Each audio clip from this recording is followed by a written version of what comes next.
Welcome to my channel. आज हम लोग 10वीं वर्ग के बिहार बोर्ड के हिंदी के पाठ नंबर 7 परंपरा के मूल्यांकन के व्याख्या को जानेंगे। सबसे पहले लेखक परिचय को जान लेते हैं। परंपरा का मूल्यांकन इसको रामविलास शर्मा के द्वारा लिखा गया है। इनका जन्म 10 अक्टूबर 1912 ईस्वी को हुआ था। उन्नाव जिला के ऊंचा गांव सानी में हुआ था।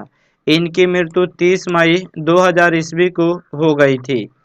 इन्होंने अंग्रेजी विषय में लखनऊ विश्वविद्यालय से अंग्रेजी विषय में एमए तथा पीएचडी की उपाधि प्राप्त की। लखनऊ विश्वविद्यालय से अंग्रेजी में इन्होंने एमए किया तथा पीएचडी की उपाधि प्राप्त की। इन्होंने कुछ समय तक कन्हैया लाल मणिकलाल मुंशी हिंदी विद्यापीठ आगरा में निदेशक पद को सुशोभित किया।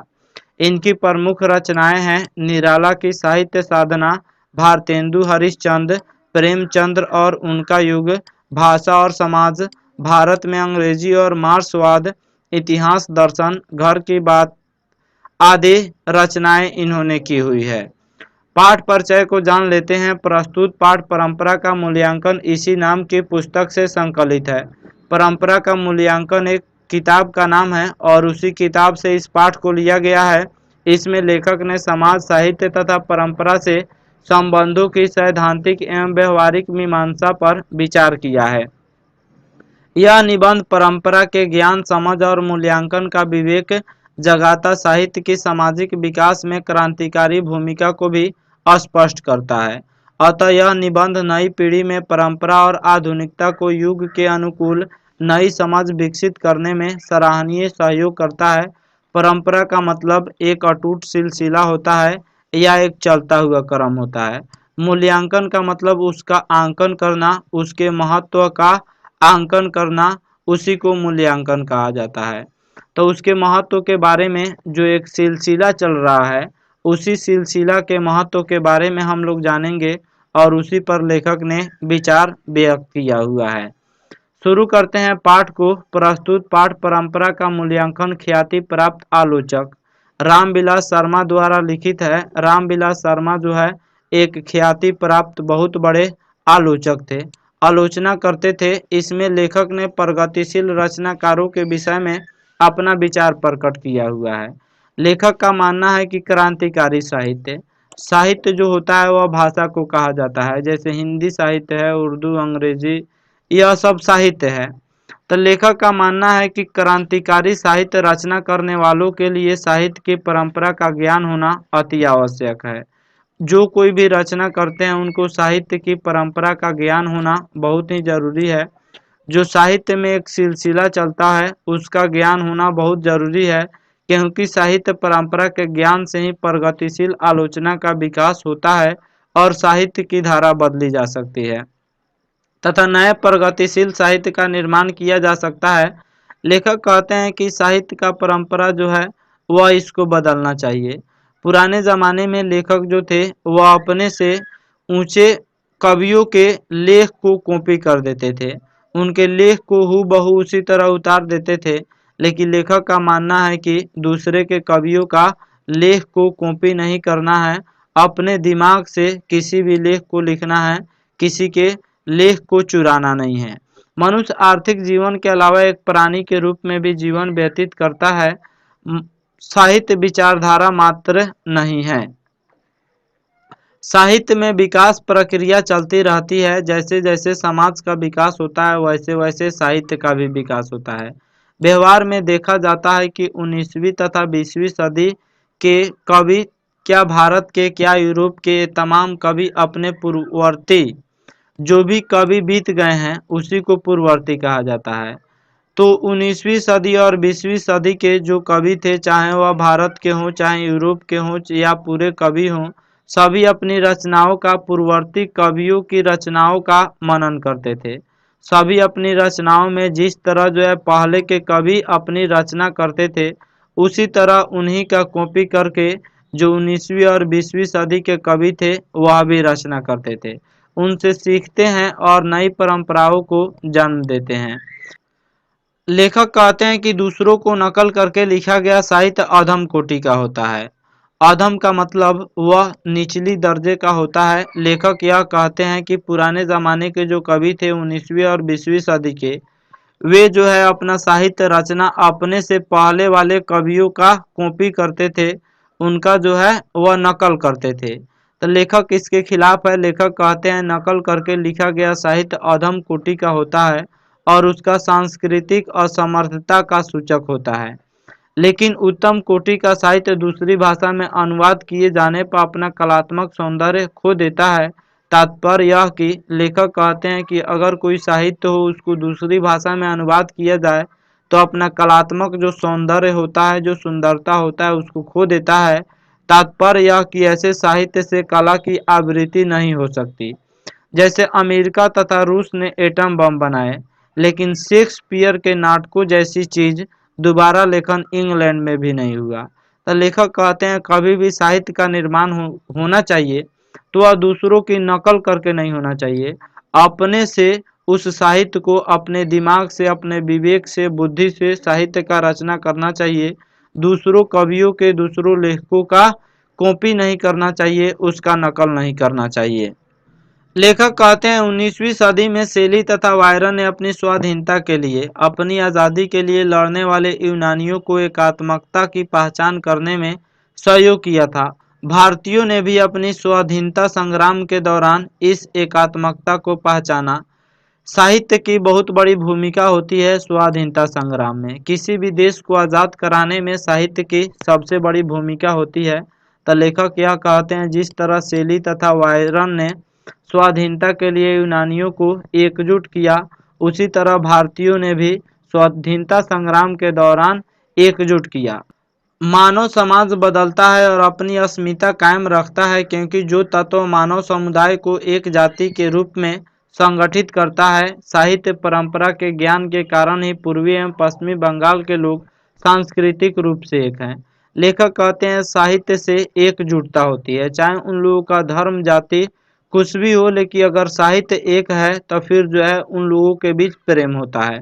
कोई भी देश बहुजातीय तथा बहुभाषी होने के बावजूद जब उस देश पर कोई मुसीबत आती है तो उस समय वह राष्ट्रीय अस्मिता समर्थ प्रेरक बनकर लोगों को मुसीबत से लड़ने में सहयोग करती है। साहित्य जो होता है वह लोगों को मुसीबत में लड़ने के लिए प्रेरित करती है, वह लोगों के बीच हौसला अफजाई करती है, लोगों के हौसलों को बुलंद करती है।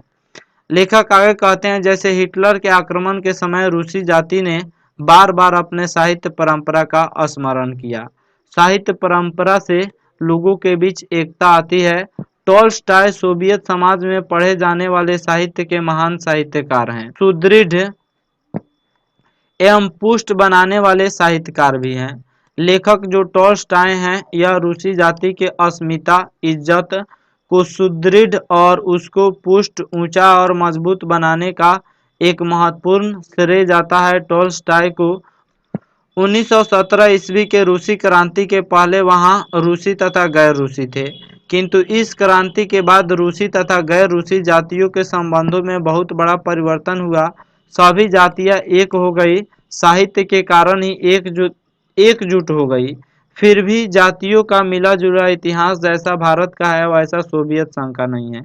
लेखक कहते हैं दुनिया में जो है वह सबसे अधिक जातियां भारत में पाई जाती है और भारत का इतिहास बहुत पुराना है। ऐसा इतिहास पूरी दुनिया में कहीं भी नहीं हो, चाहे वह सोवियत संघ हो, रूस ही क्यों ना हो, उसमें भी नहीं है। यूरोप के लोग यूरोपियन संस्कृति की बात करते हैं लेकिन यूरोप कभी राष्ट्र नहीं बना। लेखक कहते हैं यूरोपियन संस्कृति एक जैसी है लेकिन यूरोप कभी भी राष्ट्र नहीं बना। यूरोप छोटे छोटे टुकड़ों में, छोटे छोटे देशों में बटा हुआ है, लेकिन भारत में इतनी विभिन्नता के बावजूद भी भारत एकजुट है। यह साहित्य परंपरा की ही देन है। आगे लेखक कहते हैं राष्ट्रीयता की दृष्टि से भारत ही एक ऐसा देश है जहां राष्ट्रीय एक जाति द्वारा दूसरी जाति पर थोपी नहीं जाती है, बल्कि वह संस्कृति तथा इतिहास की देन है। यहाँ के लोगों के बीच राष्ट्रीयता जो है वह थोपी नहीं जाती है, इतिहास की देन है। यहाँ के लोगों के संस्कृति में राष्ट्रीयता पाई जाती है और देशभक्ति पाई जाती है। इस इस संस्कृति के निर्माण में देश के कवियों का महान योगदान है, साहित्य का सबसे बड़ा योगदान है। जो भारत में यह संस्कृति विकसित हुई है एकता की और राष्ट्रीयता की, उसमें देश के कवियों का सबसे बड़ा योगदान है। रामायण एवं महाभारत इस देश की संस्कृति की एक कड़ी है, जिसके बिना भारतीय साहित्य की एकता भंग हो जाएगी। लेखक का तर्क है कि यदि जारशाही रूस, जारशाही का मतलब क्या होता है, जार किसको कहा जाता है, रूस के सम्राट को जार कहा जाता है। तो वहाँ पे सम्राट का व्यवस्था था, वहाँ पे राजतंत्र था। तो जारशाही रूस समाजवादी व्यवस्था कायम होने पर नवीन राष्ट्र के रूप में पुनर्गठित हो सकता है। उसके बाद जारशाही का अंत हो जाता है और रूस एक समाजवादी व्यवस्था के रूप में उभर कर आता है। तो वह नवीन राष्ट्र के रूप में पुनर्गठित हो सकता है। तो भारत में समाजवादी व्यवस्था कायम होने पर यहाँ की राष्ट्रीय अस्मिता पहले से कितना पुष्ट होगी, इसकी कल्पना की जा सकती है। लेखक कहते हैं कि समाजवाद अगर भारत में होती तो फिर भारत की राष्ट्रीय अस्मिता, इसकी इज्जत शान शौकत कितनी बड़ी होती, इसकी कल्पना नहीं की जा सकती। यह तो समाजवाद हमारी राष्ट्रीय आवश्यकता है।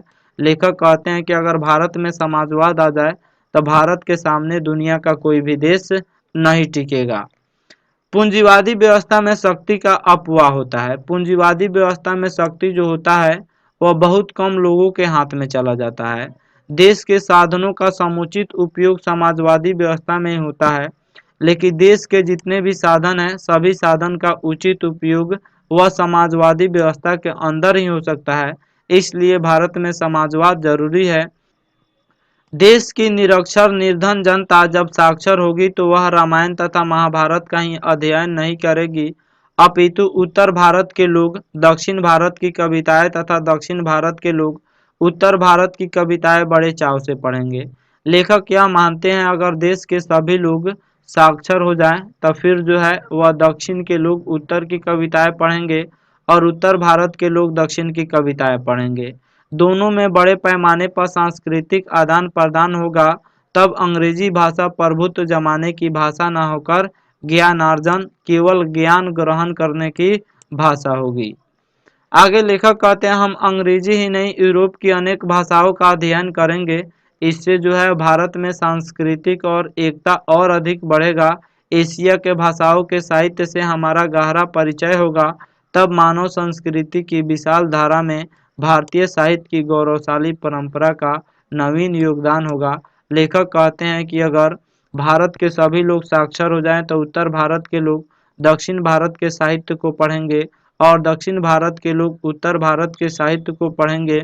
इससे अंग्रेजी जो है भारत में प्रभुत्व जमा रहा है, यह अपना प्रभुत्व नहीं जमाएगा और अंग्रेजी केवल ज्ञान के लिए भाषा हो जाएगा, वह केवल ज्ञान ग्रहण करने के लिए भाषा हो जाएगा। और इसके साथ भारत के लोग यूरोप के भिन्न भिन्न भाषाओं का भी अध्ययन करेंगे और उसमें भारतीय साहित्य का भी विकास होगा।